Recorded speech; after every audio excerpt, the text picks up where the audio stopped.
You're recording. This is the chocolate break.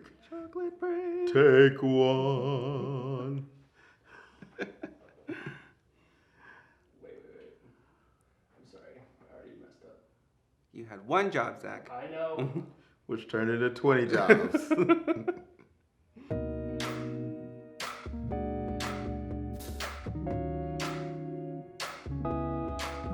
Okay. The chocolate break. Take 74.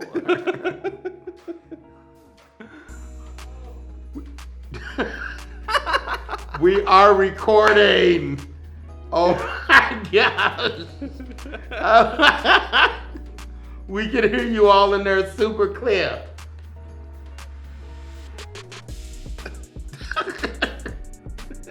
I can even hear you talking shit right now. Hi everybody, my name is Cooper. Hi, and I'm Regina St. James. And we want to welcome you to the chocolate break. Ooh, so delicious. A little about me. Spill the tea, darling. Spill tea. I am the debutantess of Texas by way of Utah, now living in Southern California. So I don't know if you still be a debutantess if you're in Southern California. Sure, you can be anything you want in Southern California, really. Oh, okay. I'm also a unicorn. There you go.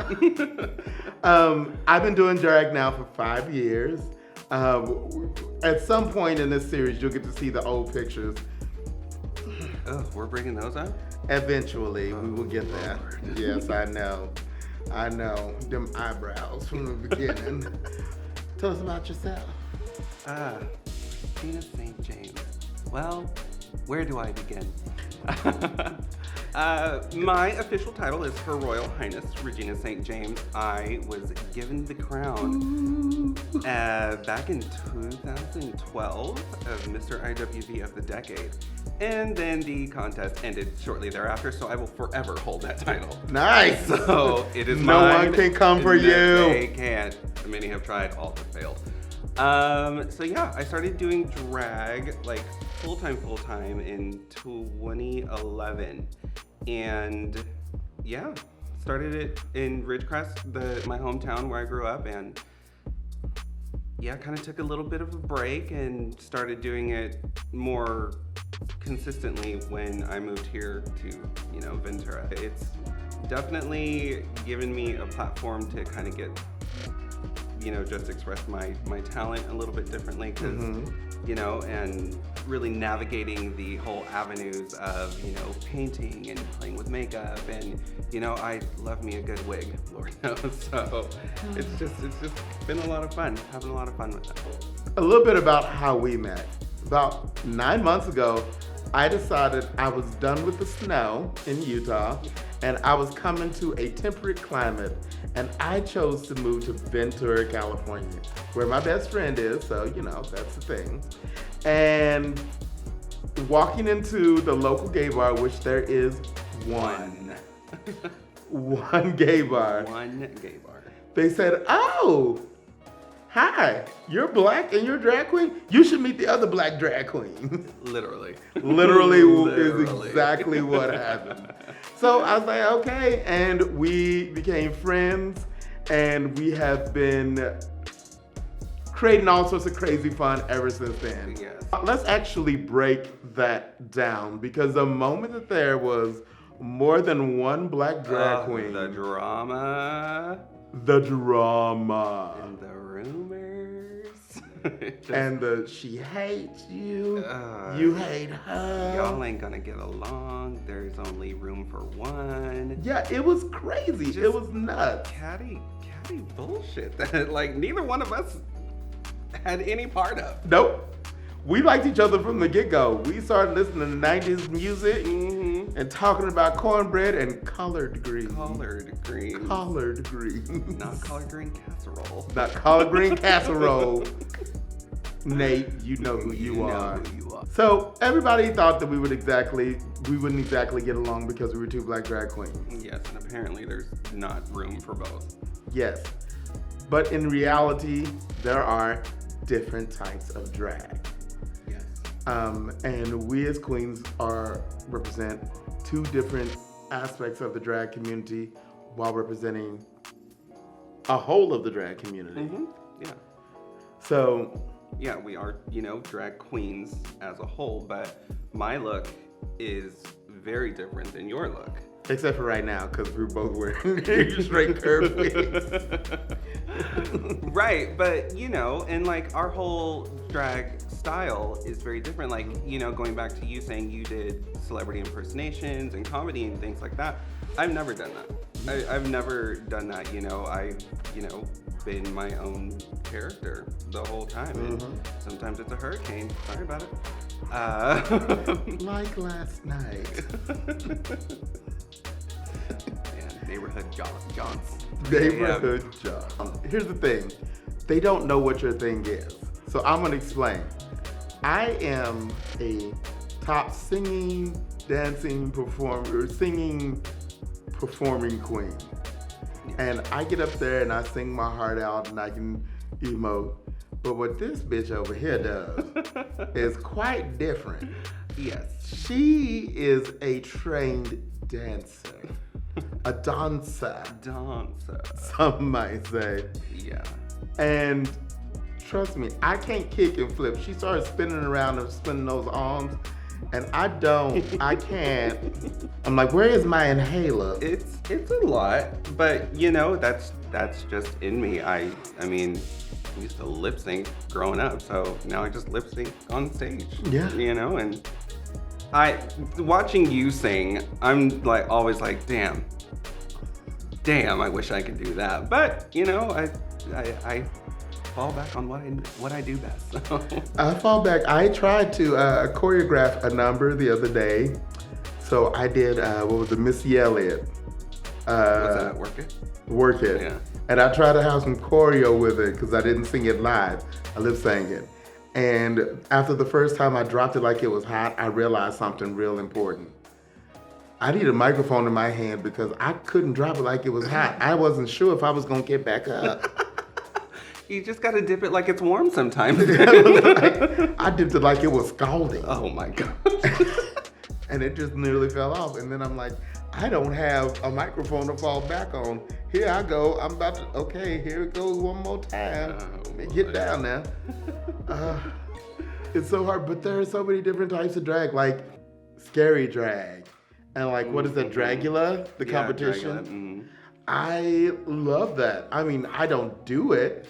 Right. But it's so respectable and so beautiful, the art form that it is. It really is. And they're so creative. I think they're absolutely gorgeous. Like, you're very spot on. They're very beautiful. I couldn't do it though. Like, that's not my aesthetic. But I totally love it.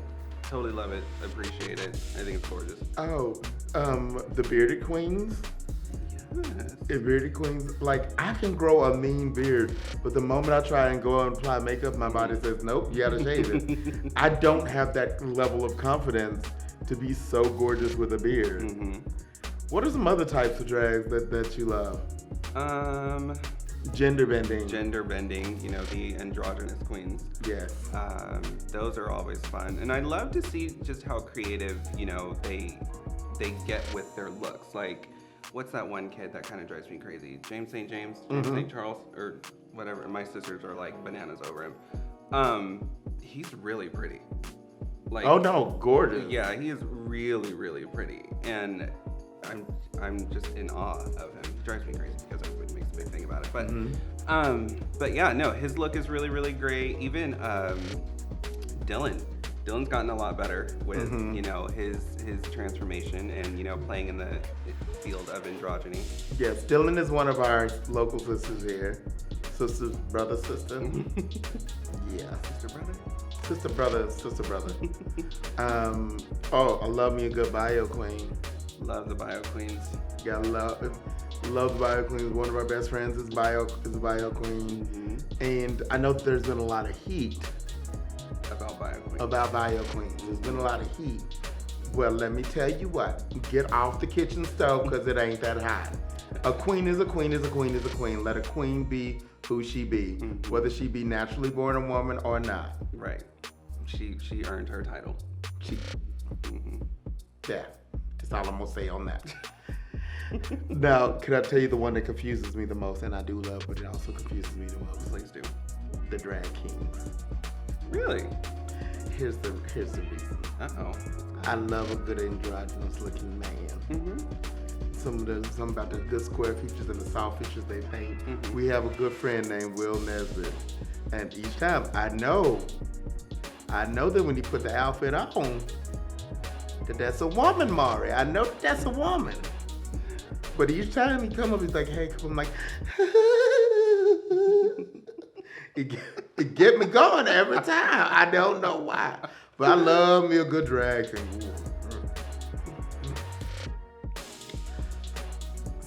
Do you need a minute? I may need a minute. Where is a my couple fan? Of Oh my God. Someone fan this dress and this skirt and everything else I got on under here. Night. So, Cooper, tell me how you got your drag name. So, my drag name is Cooper. But when I first started, it was Lady Godiva. Now, it was spelled Godiva. So that it was like, you read it like, Go Diva. Go Diva. Okay. But then everybody kept messing it up. How did they mess it up? They're like, Godiva. Oh my This God. is hard. And so, Isn't Godiva chocolate spelled the same way? yeah, without the dash. Oh my God. People kept messing it up. So, what then happened was I was like, okay, we were in the celebrity impersonation show, and most celebrity impersonators that you know go by a male moniker, like famous one, Chad Michaels, Derek Barry. You know, these people go by male monikers. So in the show that I was in, the Viva La Diva show, Happy Anniversary, we had to choose a male moniker. And I was like thinking of all these different names. But let's be honest, if I was going to use my first name, it's real country. World. Are you ready? What is your first name? Ernest. So, I'm like, we're not gonna go there. But we decided to go with Cooper. And I'm like, I'm just gonna be Cooper. And eventually I just decided that I wanted to be Cooper whether I was doing celebrity impersonation or other drag, because it encompassed all of me. Just Cooper, all day, every day. What about you? My story is not nearly as exciting. So, when I first decided to start doing drag, I took a bunch of names and I literally put them in a hat. And but they were all powerful names, you know, of powerful women. But I wanted something when I was creating Regina to like really, really have that strong moment. So after watching Mean Girls, that's a strong moment. Yeah, and putting all the names in a hat, I knew what I wanted to name her, but I just wanted to make it fair to all the other names that I had out there. And Regina was the name that came out. So, okay. yeah, and I knew that was her name to begin with. And I mean, it means queen, so why not?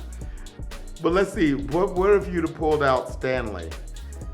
That would have been her last name. Regina Stanley of the Stanley Steamers family. Stanley. Yeah, so her first name was Regina, and then St. James was after an ex of mine who passed away. Oh, okay. So I kind of like took his name and made it her last name. So it was actually a lot more meaningful than Cooper. I mean, no, your story is very exciting. Mine is just sad. And here we are laughing about it. Well, I mean, comedy's the best medicine, right? Well, if you live in. Yeah. So this segment, we want to talk a little bit about, because we know that a big question that comes up in common circles is, what's the difference between being transgender and being a drag queen? Right. I get a lot of time from people who don't know the difference. Hey, so you want to be a lady? Do you dress as a lady all the time? Or just, I'm like, no, there's a major difference. Right. There's a major difference. Right. Now, as I understand it, transsexual is the person feels like they are not in the right body. I mean, that's how I kind of understand it. So, like with Jenner, Caitlyn. Right, you know, born a man, did all the things as a man, but you know, in the end was like, this isn't the body I should be in. So, you know, transitioned into being a woman. And a drag queen, as I understand it, is a man who dresses up like a woman. You know, we don't want to. Or a performer, you know. I don't want to be a woman full time. My favorite part is when I take these titties out. You know, that's great for me. These right here. You know, it takes 2 hours to wake her up and 10 minutes to put her back to bed. For me, this is art. Yeah. We're performing, I mean, when we say we're painting or we're constructing a face, that is us creating an illusion, creating a piece of art that is a performance art. That's what it is to me. Right. But for someone who is transgender or transsexual, this is their life. This is who they are, and they're expressing who they are, even though they might not have been born in the right sex. They're now expressing who they are by living that. So there is a major difference, because when the end of the day comes, I am still Cooper the boy, and all this becomes very, very, well, less voluptuous, somewhat less voluptuous. Yeah, I am nowhere near this curvy in real life. I'm kind of this curvy in real life. Minus a really big boob. Brought to you by pillows. And good night. Goodbye.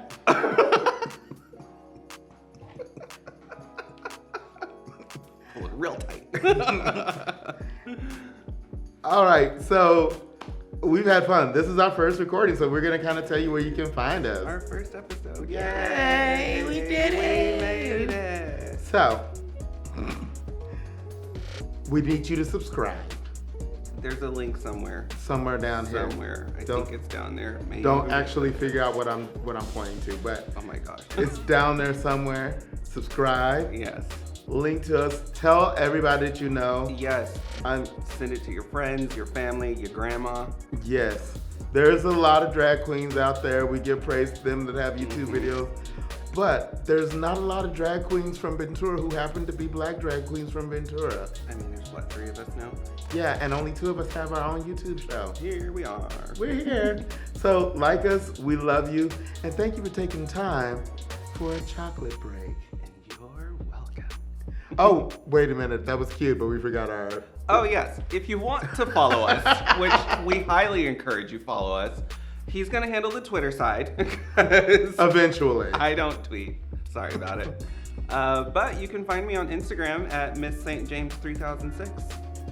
You can find me on Instagram at Mr. Cooper 2018. And on Facebook at Cooper. Just Cooper. It is my actual page. I have a page named Cooper. Oh, nice. Nice. I'm actually going to shut down my Facebook. Sorry about it. So Instagram it is. And again, thank you for taking time for a chocolate break. You're still welcome. Wait a minute, how much can you see of me in the frame? You can see just below your arm. Like you can see barely your like upper arm. So you can't see my lap? Nope. Can't see that at all. No. I mean, I can see it. I know. I wore my Christmas drawers. Sharon stoning you right now.